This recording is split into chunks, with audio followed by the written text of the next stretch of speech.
Hey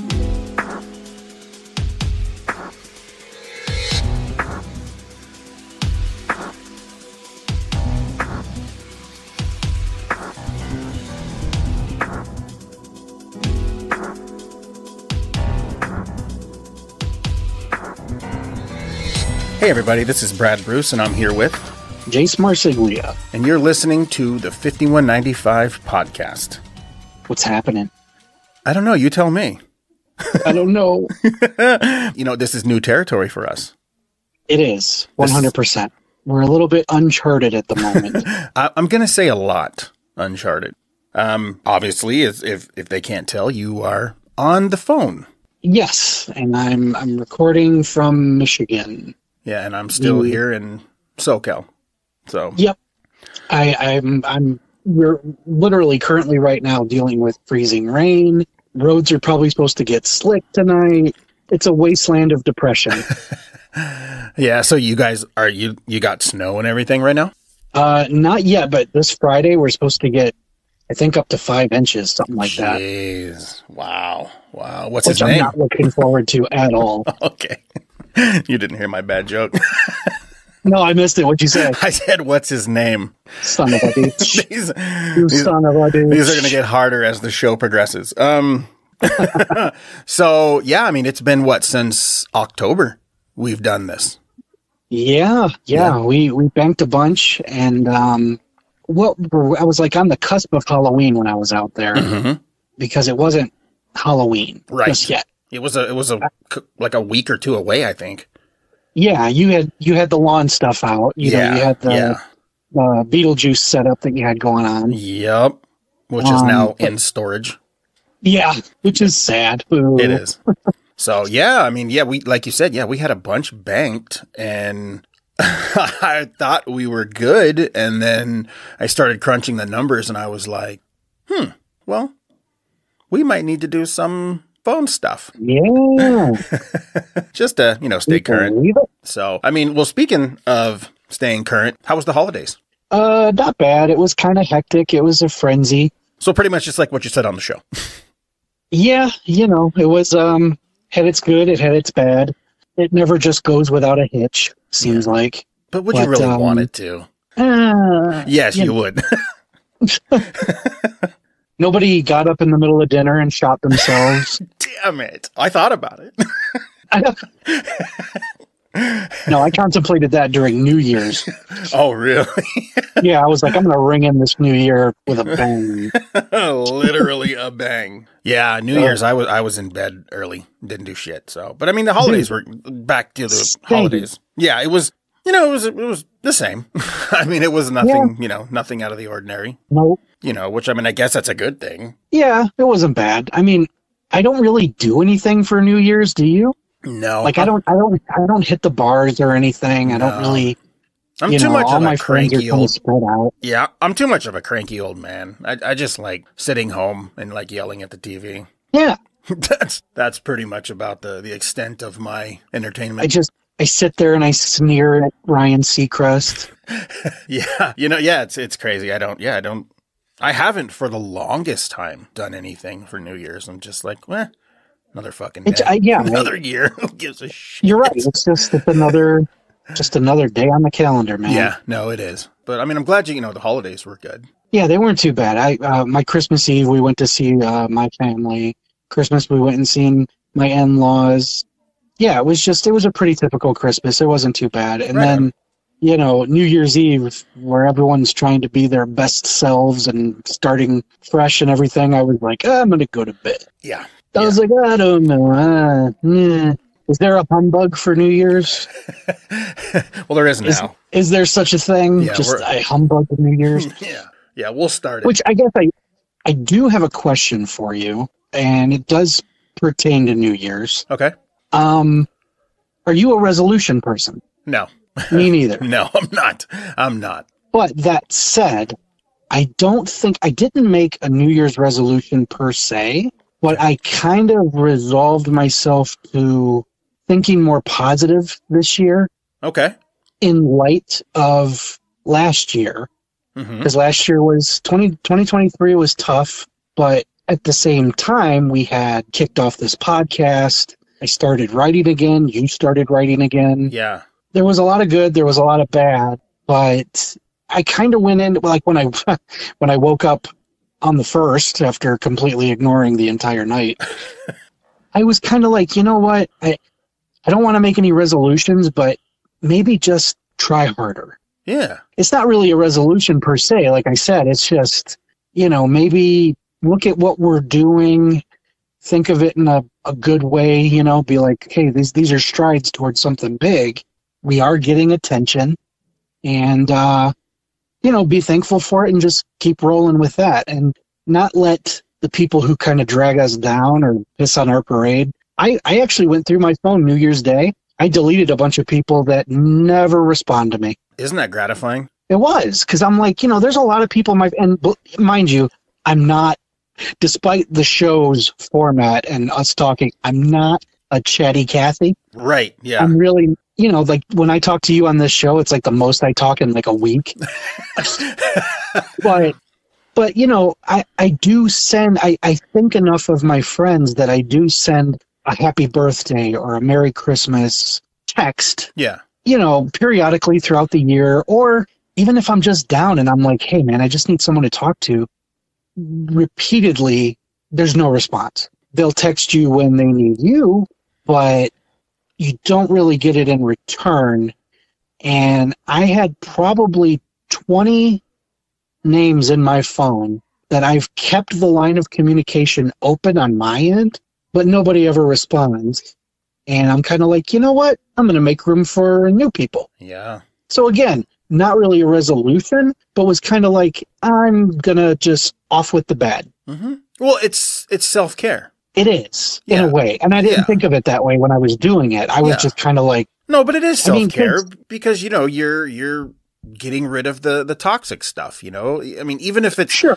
Even if it is just a dormant number, it still is a toxic situation because, I mean, it's like, yeah, it's a two-way street, but it's mainly a one-way street with a lot of people. It is. And, I mean, don't get me wrong. I'm one of the last people to talk about someone being busy. Like, you and I are both busy. We have shit going on all the time. And I'm not expecting, every time I shoot a text, I don't need a response back every time or right away. Right.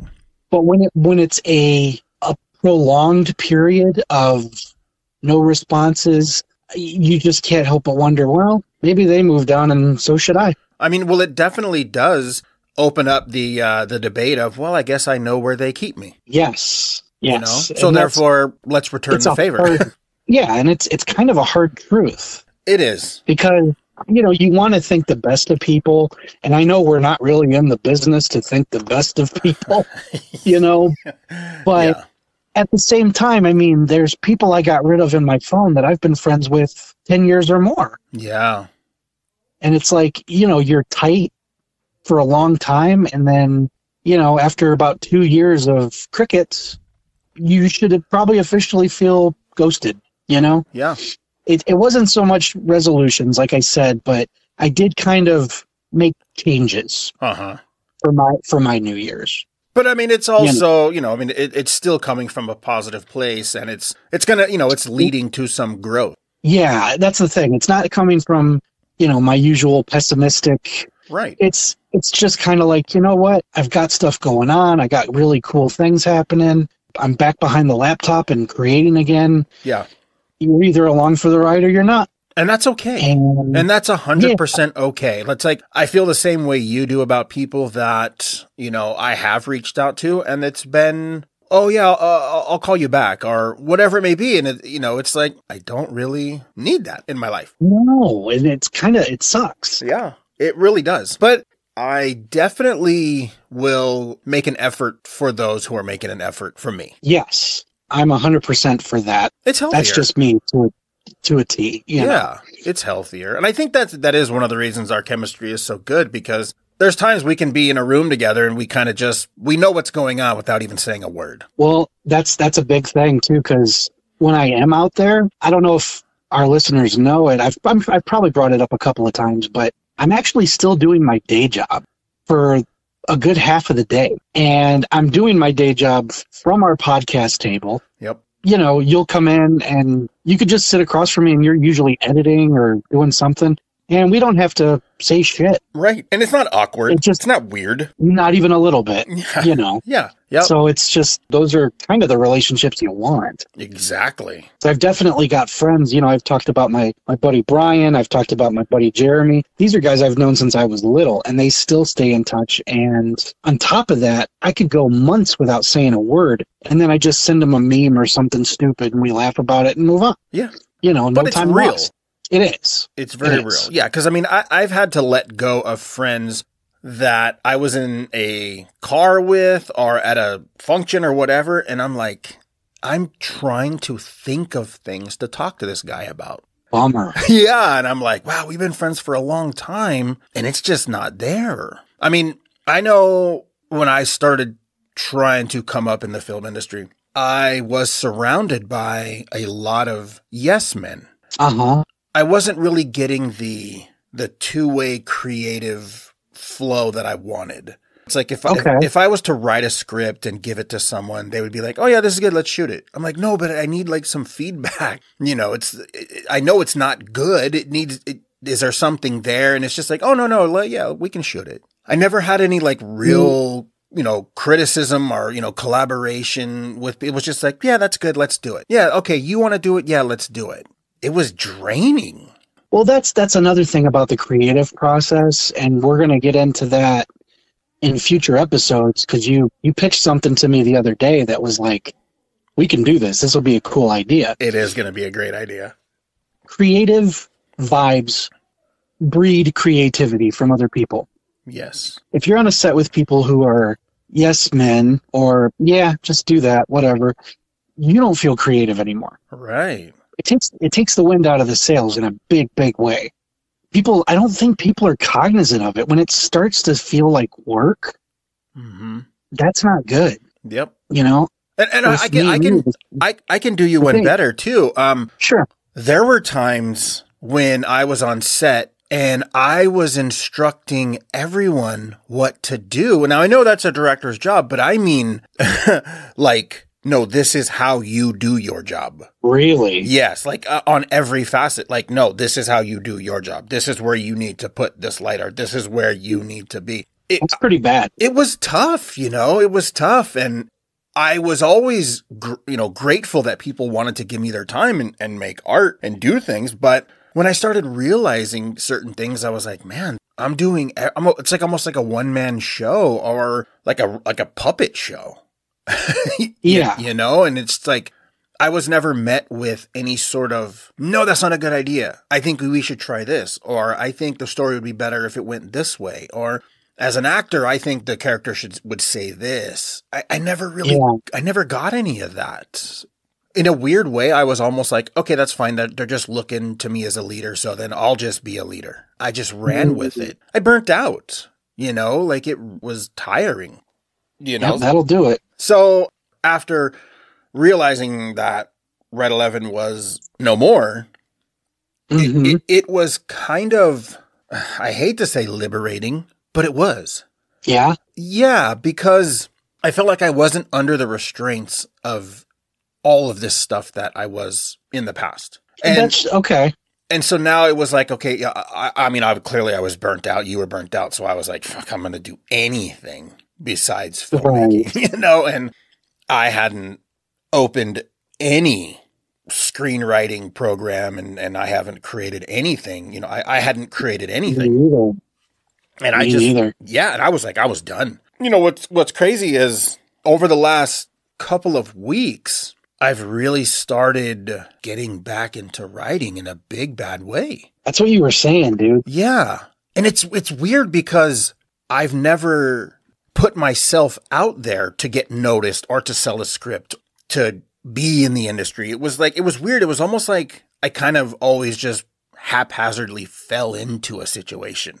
And then this led to that. And then that led to this. And, you know, so I never really just wrote scripts and tried to get them sold. It's like if I wrote a script, it was for us to make, or I was helping someone write. So I never really wrote It was never for you. It was never for me. No, I'd never done that. Never done that. You know, it's kind of a double-edged sword. It's good, but it's also fucking scary because I'm now like researching, you know, certain sites, you know, like Coverfly or Blacklist or Inkwell or Sparrow, all these different sites out there that are supposedly helping people get in contact with other people to buy scripts or sell your script. Right. You know, I've never done that. And I've never done it either. And I was curious if it's something that you necessarily trust. Well, I will say this.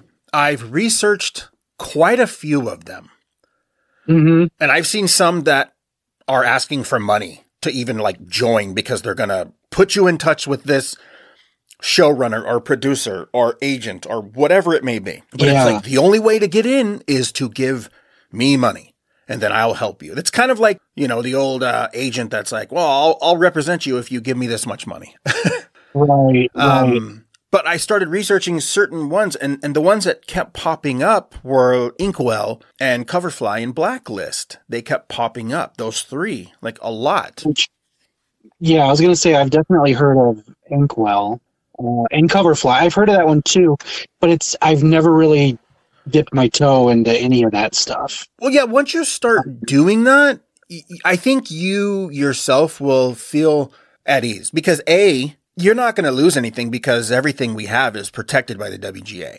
Yeah.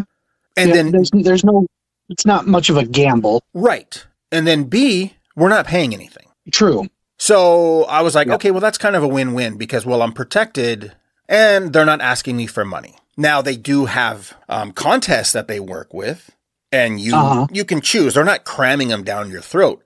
And what's interesting with Coverfly is the few script, and I only put a few up there, and they're just shorts. You know, they're nothing crazy. Because like I said, man, I'm just now getting my momentum back of writing scripts again. And it was a very rusty tool to dust off, to get working again. Sure. You know, and it was like, okay, like, what am I doing here? But then it kind of started coming back together, and I had sent you some script, you know, sent you something I had done, and then we went back and forth, you know, about it a little bit, and I took it and I uploaded it. And what's cool about it is in the description on Coverfly, you know, you can put in there what genre it is, you know, and I had put horror or comedy or whatever it was. And so then they start like emailing you like, hey, well, this might be a good contest for you. And there was a couple that... Yeah, and what's cool is there was a couple that they sent me that they were free. They weren't even asking for anything. Really? Yeah. So I was like, wow, and they don't spam my email with emails. Like, I mean, I literally, since I've had it it's only been about a week. I think I've gotten 3 and 2 of them were like a welcome email. And then there was a, hey, this might be a good contest for you. It's like a short horror film contest and it's free, you know? Yeah. So I was like, well, that's kind of cool. So my goal is to, by the end of this month, which is January, I would like to have at least another 3 or 4 scripts up there. Okay. And just start seeing what it's like to get myself out there to sell scripts, which is interesting, man. It's like, it is weird, isn't it? It is very weird. Because when I started, I was like, oh, I'm doing it for myself. So it was like, I got to learn how to be a filmmaker. But this is like very intimidating because I feel like I'm just throwing myself to the wolves. Yeah, you kind of are. Yeah. But what's good about it is what we had talked about. I was like, well, it's kind of the scenario of if I knew then what I know now. I kind of do. Uh-huh. I kind of do. I do know the ins and outs of the industry. So both of us have hindsight. On our side. Yeah, which is good. Yeah. Because it's like we both know, well, we're not going to do something that we don't want to do. Right, exactly. Yeah. So that's good. What's really funny, this is really, really funny. I was going through a old hard drive and I had found a ton of synopsis, summaries, just all kinds of shit. Shorts, completed, uncompleted. And I had found a feature that I had written like, God, I'm going to say it has to have been probably 15 years ago or longer. And really that long? Huh? Yeah. And it's funny because I wrote it on the Celtics program. I don't know. That's funny. I don't know if you're familiar with Celtics, but it's, No, but it sounds old as fuck. Holy shit. So what had happened was like we were going to shoot this movie and we needed a script. And so I was like, you know what? I'll write the script. And I sat at my computer with no prior work being put into it. I didn't create characters. I didn't flesh out a story. I didn't have no 3 acts. I had nothing. I sat down and I wrote 74 pages in 9 hours. Holy shit. Yeah. Well, so you just put it in a script. Yeah. Well, I mean, but it was also, when I read it, it was like, holy shit. Because I had read it a few days ago because I was like, oh my God, I forgot I did this. Yeah. And so I read it and I was like, oh, wow. I mean, was it kind of the definition of a vomit draft sort of thing? Or? Yes, definitely. Because, I mean, these characters were they were so long-winded. Yeah. Very long-winded. I used a little more prose with the rewrite in the dialogue. Sure. And then I had worked with a little more subtext instead of this long-winded diatribe of big words that I thought that my script needed, because there's one moment in there, the protagonist literally has almost a goddamn full page of dialogue, And what's funny is that fucking almost full page went down to about 5 sentences, and that was it.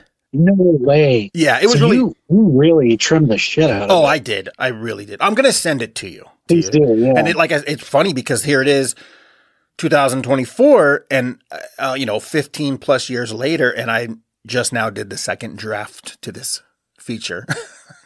That's funny, dude. It's so weird, But you know what? I actually like the story, and I like the characters, and it's fun. Well, that's the good thing. Yeah. You definitely... I like going back, and I need to do this myself, to be honest, but I like going back and seeing that you had the kernel of a really good idea, whether you achieved it the way you wanted to or not, it's there for you to build off of. Yep. Because to me, I don't care how long you've been in the business, starting a new script sucks. Just getting it off the ground it's exciting when you really get into it, but getting it going it's pulling is teeth, such an man. arduous task. It sucks. It is. That's the only part of the creative part of it that I don't like is making something out of nothing. I love getting like halfway into it and being like, now we're rolling. This is good. That's the thing too. Is that you want to skip to that part. You so do, because as soon as you do like fade in title card, and then you're like, wow, I'm literally like 3 pages in, and I haven't fucking typed a word in an hour and a half. Yep. But hey, my desk is clean. The books are organized. I've had more coffee than I know what to do with, but I have no progress on my script.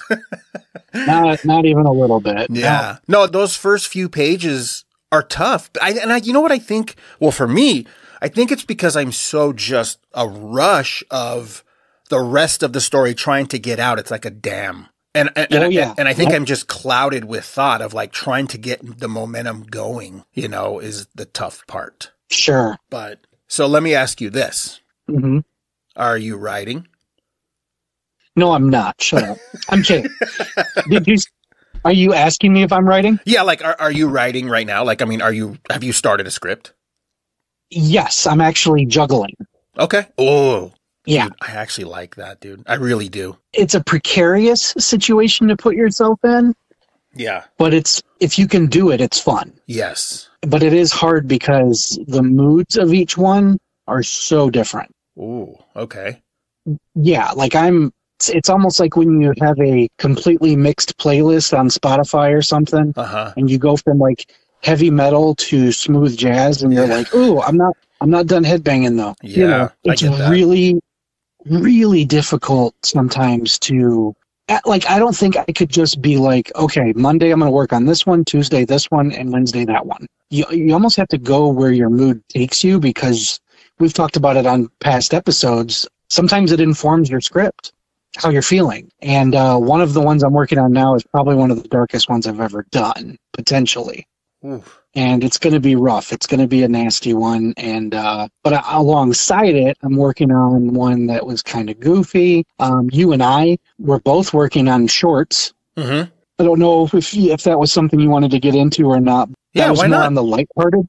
It was more on the lighthearted side, I guess. Well, it's probably no shock to, listeners and friends and people that know us that, you bigger than me, but we're both really big Creepshow fans. Absolutely. And it's always been a lifelong dream of mine, and I know you as well, to, at any facet, be a part of that franchise. Absolutely.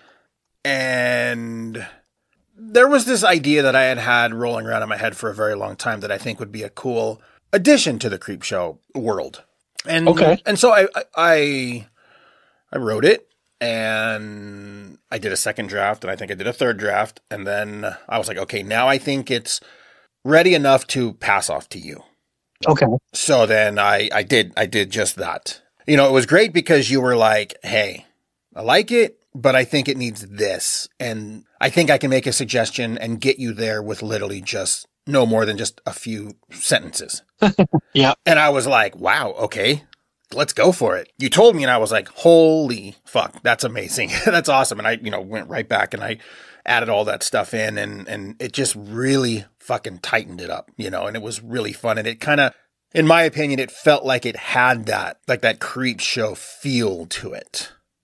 I thought so. Yeah, absolutely. It was that, you got the just desserts of the whole situation as well. There's sure did. a good twist and there's, some fun characters and you think you're on this one path and then all of a sudden it just goes fucking left like crazy. So I got it, registered, once it was done. And now I'm kind of just like waiting till I figure out the next move with it. I mean, I did put it on my cover fly so people can check me out there just with my name. They'll see that it's me because I use my same fucking picture that I do on 5195 and everything else. It's just the cartoon drawing of myself. I think that sort of sparked something in you as well. It did.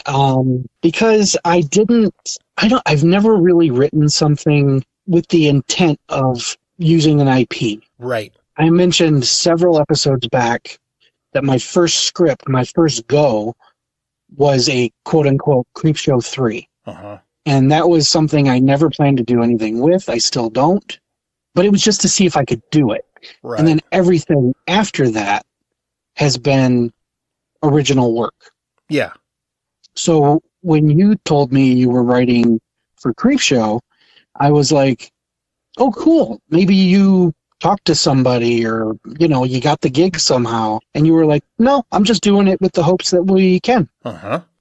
I never thought of doing that. And when you were like, it might not hurt to just have it to where if the opportunity arises and somebody says, hey, would you mind writing for Creepshow? You've got it on the burner already, Mm-hmm. And I was like, okay, well, let me try. And I had an idea. I'd kicked around an idea for a long time of a Creepshow story, and I thought I'd put it into use. Uh-huh. And I was only further spurned on when I read yours. Okay. I was like, all right.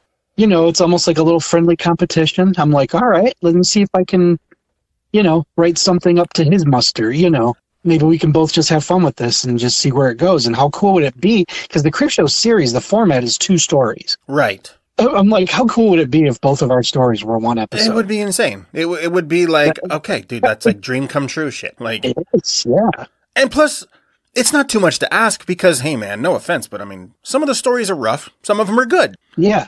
It's not, by virtue of the anthology format, you're never going to please everyone the whole time. No, not at all.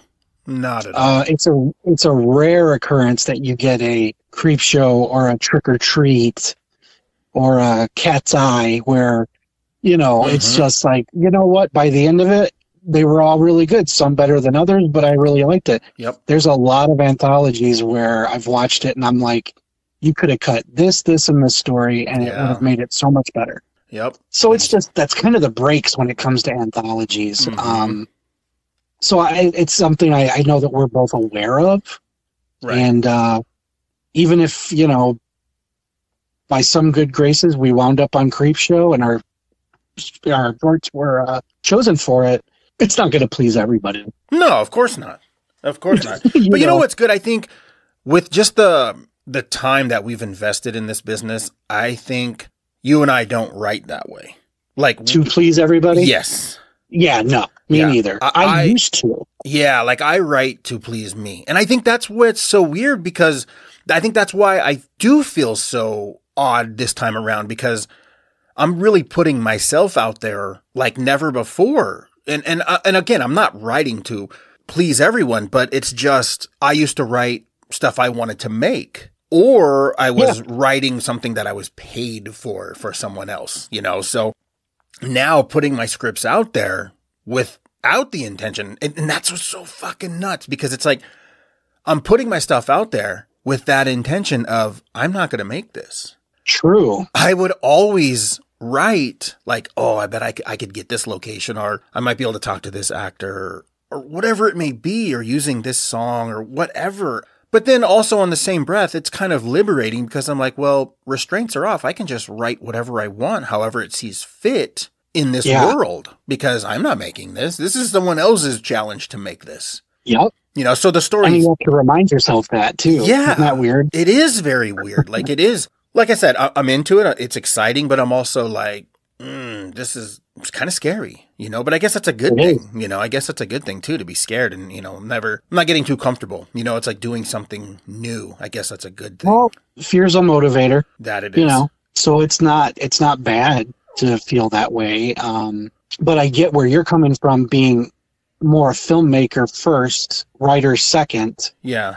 I could see where relinquishing control would be tough. Yeah. Because you're used to steering the ship. Definitely. I've never come at a project that way. I always just, in my head, I'm like, yeah, this fucker, once I sell it, it's not mine anymore. It's done. And that's weird. That's a weird spot to be in right now. It is, and it's a weird thing to come to grips with, and a lot of people can't. Well, they really can't. Yeah, I can tell you that I'm okay with it. I think I'm more excited. And this is, maybe it's just fucking stupid thinking, but I'm like, I'm excited for when they start selling. Like, I'm just like automatically like, oh, everyone's going to want them and they're going to buy them. Maybe that's facetious of me to think that way, but I'm like, no, this stuff is good. So it's like, I know people are going to want to buy it on any level. So I'm like, okay, well, I can't wait for it to happen. It's weird. Like maybe that's just knowing how the business works and knowing like, okay, well, when the right person reads it, they're going to be like, oh yeah, no, fuck, this is good. Like we could make this, you know, because I mean,